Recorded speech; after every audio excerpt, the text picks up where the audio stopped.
Yang terhormat Bapak Anggota Bidang Kebijakan Strategis, Pak Eno. Yang terhormat Bapak dan Ibu Rektor, Direktur, dan Ketua LPPM. Yang saya hormati Bapak Ibu pejabat eselon 2, eselon 3, dan eselon 4, dan juga rekan-rekan dari BP Batam. Assalamualaikum warahmatullahi wabarakatuh. Salam sejahtera dan selamat siang.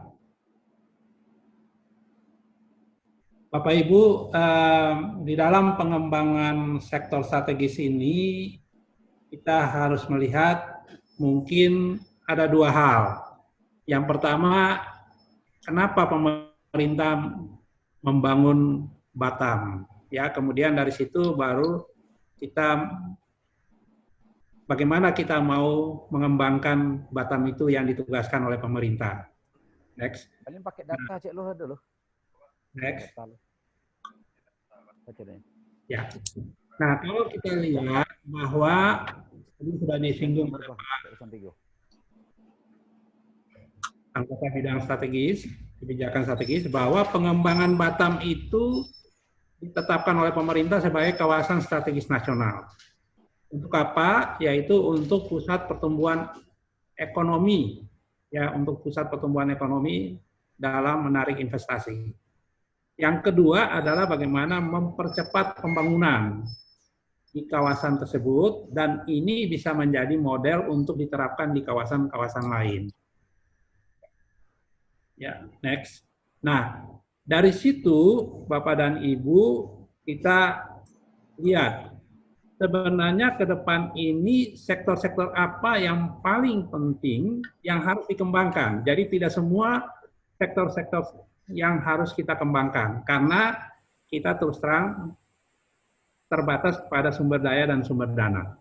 Dengan demikian, Bapak dan Ibu, next, kita akan mengembangkan kepada 4 sektor. 4 sektor saja, yaitu pertama, kita akan fokus kepada industri manufaktur. Dari industri manufaktur itu sendiri, hanya 3 yang kita mungkin akan kembangkan, yaitu di smartphone, teknologi informasi, kedirgantaraan. Ya. Kemudian sektor jasa. Sektor jasa itu ada maintenance dan overhaul.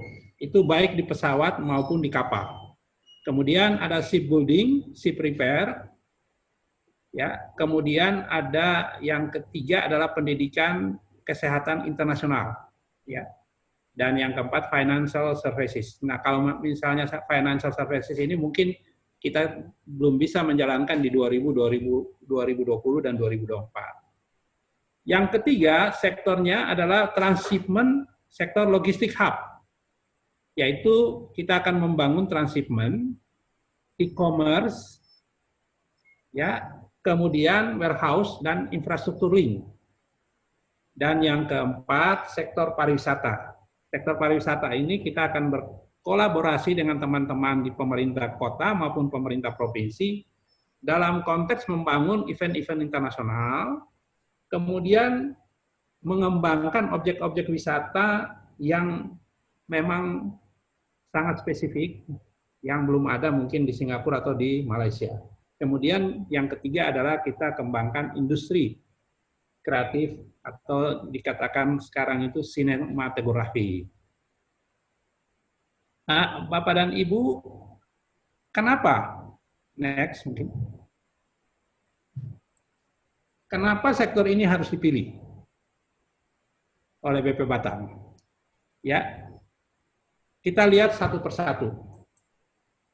Dari sektor industri manufaktur, ya. Dari sektor industri manufaktur, kalau Bapak Ibu lihat smartphone itu pertumbuhan per tahunnya sampai dengan 2022 diperkirakan 2,5%. Ya, itu pertumbuhan. Lanjut. Next. Next. Ya, kalau kita lihat di sini itu balik. Ya. Kalau kita lihat di sini ya, smartphone itu 2,5%. Ya. Kemudian diprediksikan bahwa smartphone itu secara global menghasilkan 1.640 miliar di tahun 2020. Ya.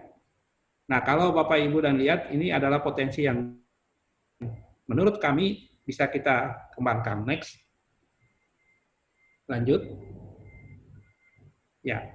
Nah, di satu sisi secara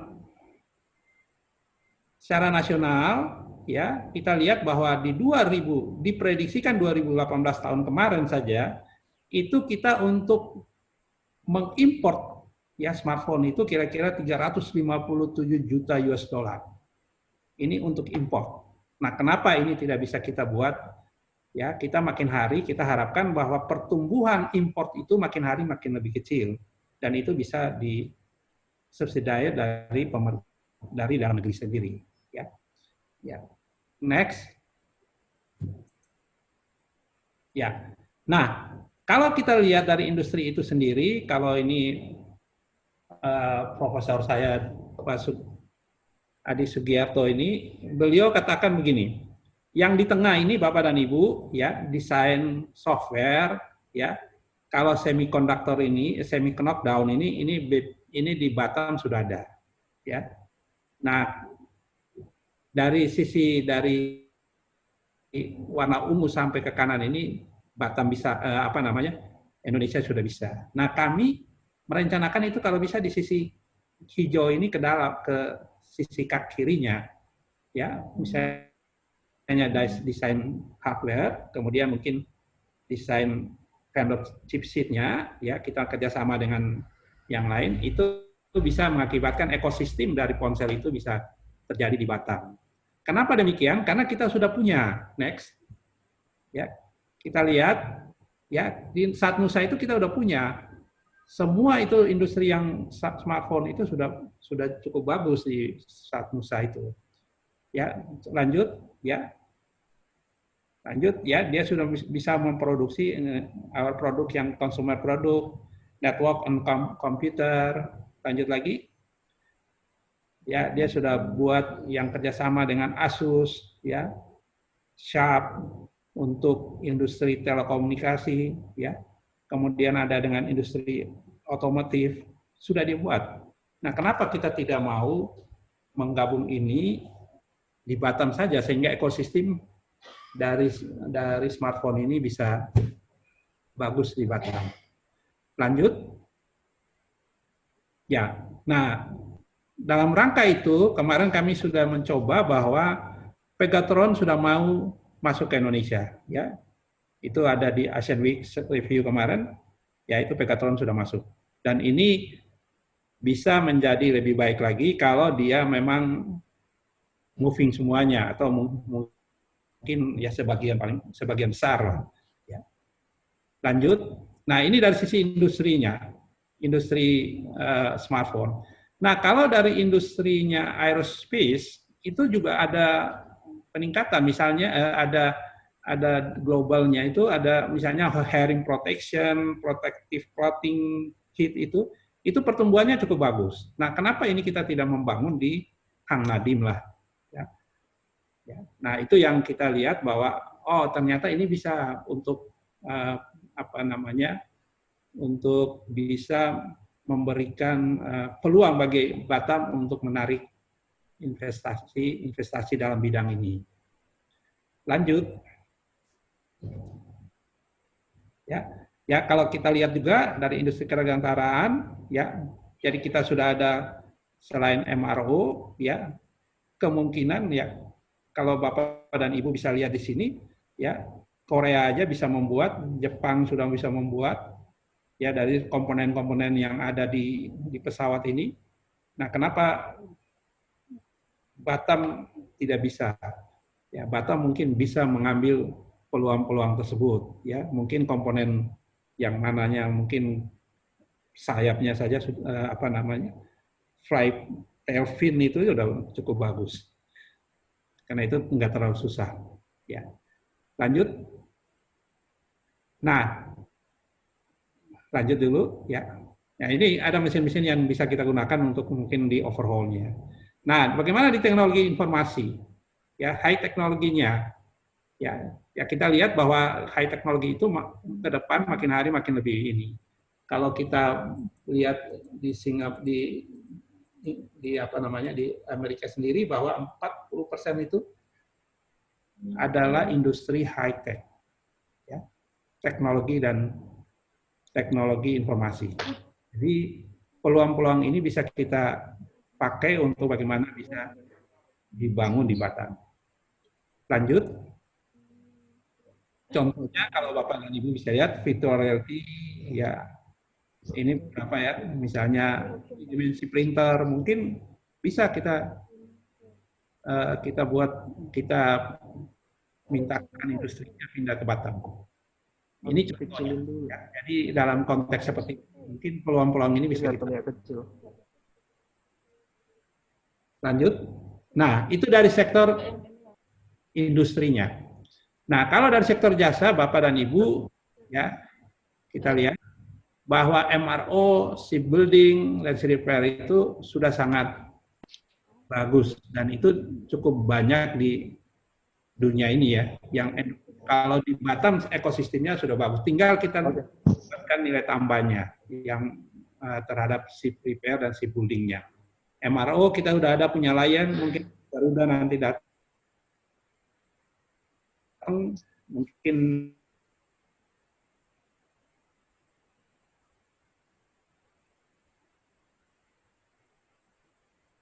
nanti ada selain dari sektor jasa itu ada sektor jasa yang mungkin akan kita lupakan. Lanjut. Ya. Next. Ya, kita lihat saja mengenai ini kesehatan internasional. Ya. Data tahun 2017 wisata medis di Singapura itu kira-kira 900 juta US dollar setiap tahun. Ya. Nah, dari 900 juta US dollar itu 50% dari Indonesia. Ya, 50% dari Indonesia. Itu di Singapura. Kemudian di Malaysia, ya, 1 juta kunjungan medis 60% dari orang Indonesia. Dengan total belanja 314 juta US dollar. Ya. Nah, ini kalau kita lihat di sebelah kanannya itu ya ada blogger atau ini dia katakan bahwa 95% pasien rumah sakit di Penang itu adalah orang Indonesia. Nah, ini kenapa kita tidak bisa manfaatkan? Nah, mungkin ini bisa dimanfaatkan di Batam. Lanjut. Kita lihat ya. Sebenarnya alasan mereka berobat apa? Ada teknologi, ada perawatan, ada layanan lebih tepat dan lebih murah. Nah, Bapak dan Ibu, saya kira Batam bisa melakukan ini, ya, 40% dari teknologi. Saya kira teknologi kan bisa saja, tinggal manusianya yang kita bagaimana. Yang kita kurang adalah bagaimana, ya, layanannya yang lebih cepat, kemudian layanannya yang lebih baik, kemudian layanannya yang lebih friendly lah kepada orang-orang yang ingin berobat seperti ini. Nah, mungkin itu alasan orang ke luar negeri untuk berobat. Dan ini bisa, menurut kami, bisa dikembangkan di Batam. Lanjut. Ya, karena dari sisi strategisnya sebenarnya jauh lebih mudah. Ya. Dari sisi, kalau kita lihat dari sisi regionnya aja, itu kira-kira di antara region yang itu adalah 600 juta orang di region Asia ini bisa saja dimanfaatkan ke Batam, yaitu yang perjalanannya cuma 4 jam dan bandara kita bisa siap untuk menerima itu, ya, dari sisi udara, kemudian dari sisi laut bisa harbourfront, dari harbourfront ke Sekupang kan bisa 45 menit saja. Nah, ini yang menurut kami perlu kita kembangkan di Batam dan ini memungkinkan sekali. Lanjut.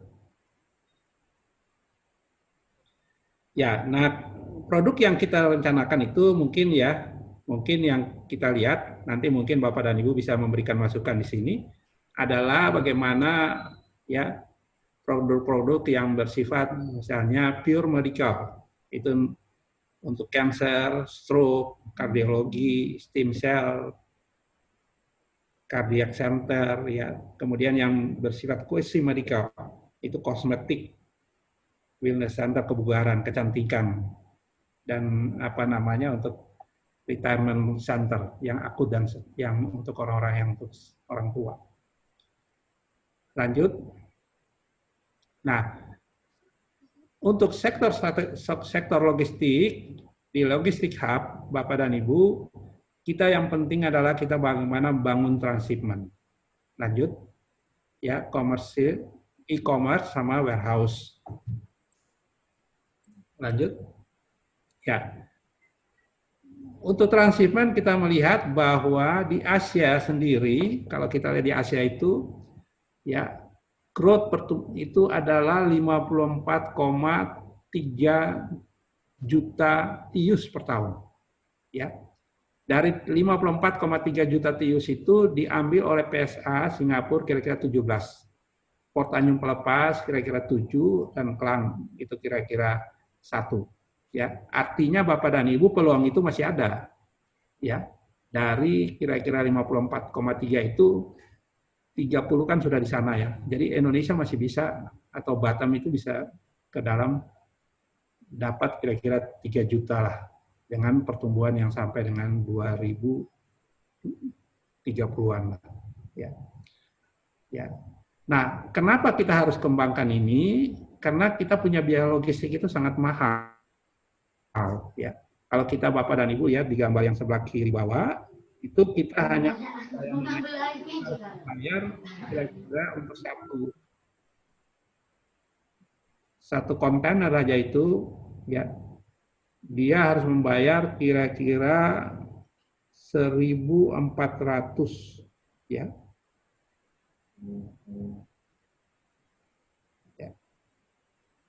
Ya, 1.140 ya, itu kalau dia dengan freight-nya, ya. Artinya masih mahal sekali dibandingkan kalau itu dari Singapura ke Hong Kong. Ya. Jadi dengan kita membangun transshipment berarti cost distribusi kita bisa kurangin. Artinya kapal-kapal yang cukup besar itu bisa merapat ke Batam. Selanjutnya, ya dari sisi pergudangan kita lihat. Nah, dari sisi pergudangan kita tahu bahwa pertumbuhan gudang itu tahun 2019 adalah sebesar 12,49%. Dengan nilainya kira-kira 147,5 triliun. Ya. Nah, kontribusi dari sektor pergudangan sendiri di tahun 2018 itu 9,52% dengan nilai kira-kira 131,1 triliun. Artinya sangat peluang besar untuk kita bagaimana kita kembangkan ke depan. Ya. Nah, dari situ Bapak dan Ibu kita melihat bahwa next konsep yang paling utama dalam stop kita bikin konsep one stop logistik. Jadi di situ ada layanan e-commerce-nya, logistik warehouse-nya, international express-nya, freight forwarding-nya, kemudian dalam itu ada clearance-nya, domestiknya, dan warehouse transit-nya. Kemudian di tracking juga kita bangun. Nah ini kalau kami katakan bahwa ini bisa memungkinkan sekali kalau kita bangun di Hang Nadim. Lanjut. Ya. Nah, bagaimana kita membuat airport kita menjadi logistik base? Ya, yang tadi saya sudah ungkapkan tadi bahwa kita bisa membangun ya secara integrated. Ya, artinya trade dan industrinya serta logistiknya itu kita jadikan satu. Ya, jadikan satu sehingga semua itu bisa dilakukan secara integrasi. Lanjut. Ya, saya mungkin kasih contoh dalam ini bisa saja di Bandara Hang Nadim itu kita buat dalam physical platformnya. Karena digital platformnya sudah ada, physical platformnya kita bangun di Hang Nadim.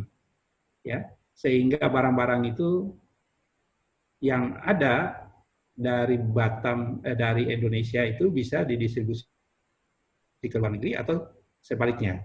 Tetapi ini harus kita kerjakan dengan apa namanya, dengan sebaik mungkin. Jangan sampai nanti Batam menjadi cuma hanya distribusi untuk barang-barang luar negeri. Tapi kita mesti harus membina UKM-UKM itu untuk bagaimana menggunakan physical platform ini untuk mendistribusikan barang-barangnya ke daerah-daerah di seluruh dunia. Ya, lanjut. Next, ya. Kami punya cita-cita ini seperti DHL di Eropa, ya. Kalau bisa Batam itu menjadi logistik seperti salah satu mungkin DHL atau apapun yang ada di dunia yang bisa moving ke Batam untuk menjadi pusat distribusi ya bagi logistik hub untuk daerah-daerah di Asia. Lanjut. Nah, kalau yang terakhir adalah di sektor pariwisata. Sektor pariwisata ini yang tadi kami jelaskan bahwa ada event pariwisata, ada objek wisata, dan ada industri kreatif. Ya, lanjut. Ya, Bapak dan Ibu, kalau dilihat ya bahwa ya di seluruh dunia ada peningkatan 10% dari GDP itu dari pariwisata. Ya. Kemudian jobnya bisa diterang ini sebanyak 1 sampai 11 orang dari $1 US dollar. Kemudian global tourism itu di tahun 2015 kita tahu bahwa sudah menyumbang kira-kira 1,4 US dollar triliun. Ya. Itu dari World Tourist Organization, data dari Tourist Organization. Artinya bahwa ini potensi sekali sangat besar bagi Batam ini di dalam kerangka untuk mengembangkan sektor ini. Lanjut.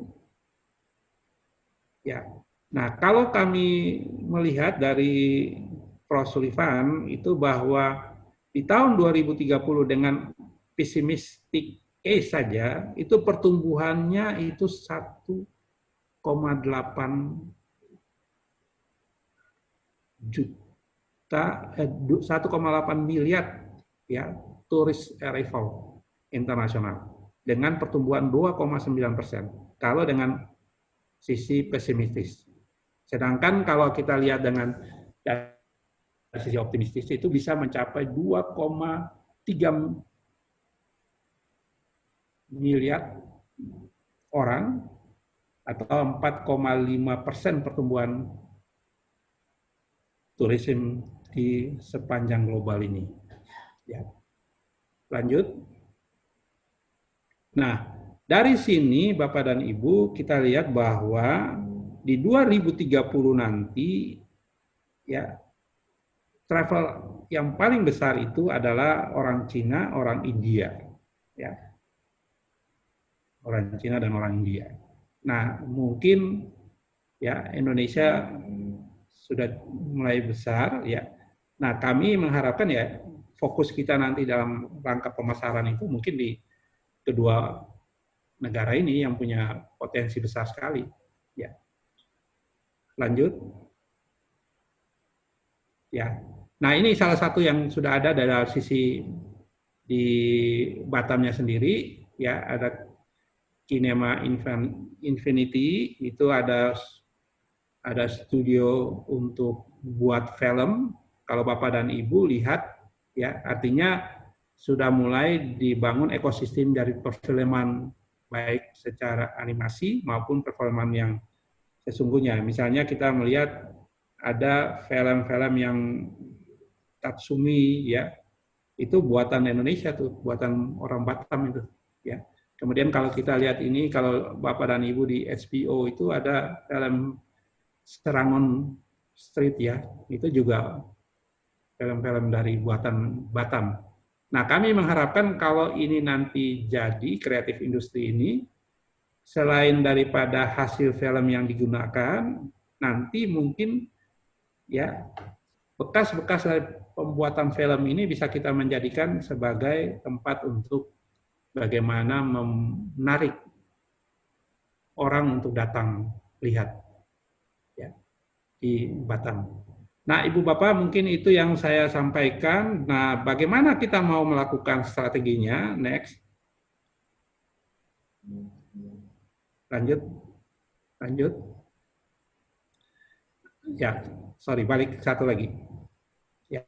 Nah, strategi kita adalah bahwa ada 5 area yang harus kita lakukan, yaitu bagaimana kita membangun pembiayaannya, kemudian bagaimana kita menyiapkan tenaga kerjanya sendiri, kemudian pemasaran seperti apa yang harus kita lakukan, kemudian infrastruktur secara teknisnya, kemudian yang terakhir adalah bagaimana peraturan-peraturan yang harus kita sederhanakan sehingga nanti semua ini menghasilkan sesuatu yang bisa kita gerak. Ya, misalnya kalau kami contohkan di dalam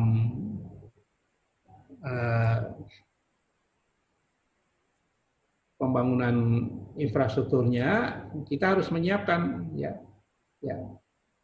Kalau Bapak Ibu lihat bahwa dari sisi infrastrukturnya kita harus menyiapkan misalnya yang tadi dikatakan bahwa untuk pembangunan pelabuhan ya. Kita harus menyiapkan juga penyiapan untuk bagaimana kita mengembangkan membentuk pusat inkubasi. Nah, ini mungkin nanti Pak Eko mungkin bisa ini untuk bagaimana mempromosikan UKM-nya. Ya, kemudian bagaimana kita membuat pusat keunggulan ya dari industri-industri itu, industri-industri utama tadi. Itu kalau kita lihat dari sisi infrastrukturnya. Kemudian kalau dari sisi marketingnya, Bapak dan Ibu, kalau tadi kita sudah fokus kepada sektor strategis tadi, ya mungkin kita akan kembangkan ya terhadap negara-negara mana saja yang kita harus lakukan marketing terhadap sektor-sektor tadi. Jadi sehingga pemasaran kita itu lebih terukur. Jadi tidak lagi kita memasarkan asal ke negara ini, asal ke negara yang itu, atau asal ke negara yang sana. Tapi kita fokus kalau misalnya dalam konteks supaya industri elektronik bisa jadi atau industri smartphone bisa jadi, ya kita fokus mungkin apa? Cina atau daerah yang misalnya Taiwan atau mungkin Korea. Nah, itu mungkin kita akan fokus itu. Kemudian dari sisi pembiayaan mungkin juga harus menyediakan bagaimana bantuan-bantuan yang bisa meningkatkan kapasitas dari UKM-UKM itu, sehingga UKM itu bisa memberikan kontribusi di dalam membangun ekosistem dari industri yang besar tadi. Ya, itu dari sisi pembiayaan. Nah, dari sisi SDM-nya harus kita buat bagaimana secara holistik, ya pengelola usaha kecil itu bisa bersaing, bisa mempunyai kemampuan sehingga mereka ya bisa mendukung industri yang besar. Ya, karena kalau Bapak Ibu ketahui bahwa di mana-mana di negara mana-mana pun juga ya selalu ya industri besar itu yang paling kuat adalah industri-industri yang UKM tadi. Ya, di kelembagaan kita juga akan tetap di peraturan-peraturan itu kita akan melakukan kebijakan-kebijakan yang memang dalam konteks bagaimana menyederhanakan peraturan, bagaimana menyederhanakan perizinan, supaya perizinan-perizinan itu lebih simple, lebih sederhana. Ya. Nah, Bapak dan Ibu, dengan kondisi seperti itu, next, ya, kami mengharapkan bahwa di tahun 2020-2024 kita akan dapat manfaat. Ya, pertama itu adalah bagaimana investasi bisa masuk. Kita perkirakan ini, Bapak dan Ibu, nanti mungkin Bapak dan Ibu juga bisa lihat, bahwa kira-kira 12,8 miliar ya US dollar bisa kita dapat di dalam 5 tahun. Ya, ekspor kita bisa dapat kira-kira 10 miliar US dollar. Kemudian yang paling penting adalah bahwa tenaga kerja yang bisa kita serap kira-kira 250.000 orang. Ya. Dan yang terakhir, ini bagi BP sendiri bahwa penerimaan BP Batam akan mencapai kira-kira akan mendapat 11,6 triliun. Artinya Bapak dan Ibu dengan 11,6 triliun ini kira-kira kita 60% bisa kita biaya untuk pembangunan Batam ini dari sektor belanja modalnya. Bisa kita manfaatkan untuk bangun jalan, manfaatkan bangun prasarana transportasi laut, transportasi udara yang bisa memberikan manfaat kepada masyarakat. Nah, itu yang kita harapkan dari 5 tahun ke depan. Mungkin Bapak dan Ibu, saya kira ini yang bisa saya sampaikan kepada Bapak dan Ibu. Sekali lagi terima kasih. Mudah-mudahan kita bisa menjadi Indonesia yang lebih maju.